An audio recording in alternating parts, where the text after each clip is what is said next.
اس سے کتنا رابطہ ہے.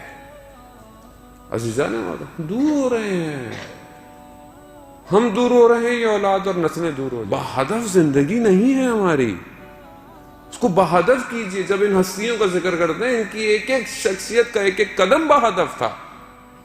انہوں نے ایسا نہیں کیا کہ کوئی کام بس ایسے ہی بس اٹھے اور سو کے اور انجام دے دیا. نہیں، ان کی زندگیوں میں ایک ایک کام بہدف تھا، بمقصد تھا. ایک ایک موومنٹ، ایک ایک چلنا، ایک ایک لفظ، ایک زبان، ہر ایک بات بہدف تھی. اور ہم بس اڑ گئے، کر لیا، سو گئے، کھا لیا. ہم میں اور ایک عام حیوان میں پھر فرق کیا ہے؟ کہ اگر ہم با مقصد نہیں ہیں، خدا نے ہمیں اور ان میں فرق یہی تو دیا ہے کہ ہمارے اندر نطق دیا ہے، ہمیں عقل دی ہے، تفکر دیا ہے، فکر دیا ہے. لیکن یہ عقل اور تفکر کیا ہم اس کو استعمال کرتے ہیں؟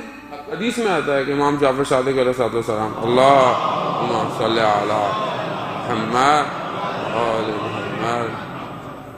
خود امام فرماتے ہیں کہ حدیث تو لانی ہے، اس کا خلاصہ سا کہ انسان کی عقل جو ہے وہ اس کی فکر کو راستہ دیتی ہے، یعنی حکم دیتی ہے، ڈائریکشن دیتی ہے. اس کی فکر اس کے قلب کی طرف، یعنی اس کے دل کی طرف، وہ پھر اس کے احساسات کی طرف، اس کے احساسات پھر اس کے اعضاء اور جوارح کی طرف پڑھتے ہیں. یعنی جب بھی آپ کوئی کام کرتے ہیں، کہیں نگاہ اٹھتی ہے، کہیں زبان چلتی ہے، وہ یہاں سے ڈائریکٹ ہو رہی ہوتی ہے. تو اس کا مطلب کیا ہے کہ میری اپنی اوپر کی جو باڈی ہے، اسٹرکچر ہے، اس میں کیا ہے؟ اگر تو اس میں عبادت بندگی کا عنصر پایا جائے گا تو نہ چاہتے ہوئے بھی میں اچھی بات کروں گا. اور اگر خوف خدا پایا جائے گا تو میں اپنی نگاہوں کو ہر جگہ نہیں اٹھاؤں گا.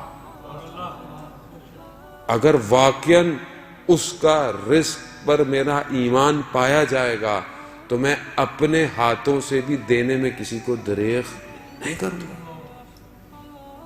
لیکن جب اوپر ہی کچھ اور ہے، یعنی اندر کی انجینئرنگ ہی کچھ اور ہے، تو پھر یہی ہوگا جو آج ہو رہا ہے معاشرے میں.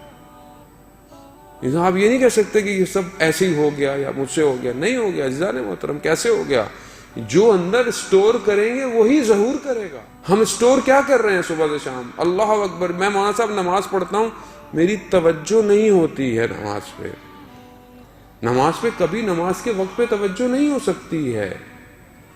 جوان کہتا ہے میں مولانا صاحب یونیورسٹی جاتا ہوں، مجھے مشکلات ہوتی ہیں، جوان ہے، میں کیسے بچاؤں؟ کہا نماز محراب، یعنی اپنے آپ کو جنگ کی جگہ ہے. یعنی جہاں پر تم اپنے آپ کو مضبوط کرو گے تو کل میدان میں کہیں بھی کھڑے ہو گے تم گرو گے نہیں. لیکن ہم یہ سمجھتے ہیں کہ جب کہیں جائیں تو کچھ نہیں. ایسے تھوڑی ہو سکتا ہے. جس کو کچھ آتا ہی نہ ہو وہ تو تیر کھائے گا. جس کو گاڑی نہ چلانی آتی ہو وہ سڑک پہ جا کے لوگوں گاڑیوں میں گاڑیاں مارے گا. لیکن جو ٹریننگ لے کر آئے گا وہ روڈ پر صحیح گاڑی چلائے گا. لیکن اگر خلوت کے اندر اپنے پروردگار سے رابطہ کیا ہوگا تو جلوت میں چاہے تم کہیں پر بھی کھڑے ہوگے تم اپنے پروردگار ہی کی طرف متوجہ ہو.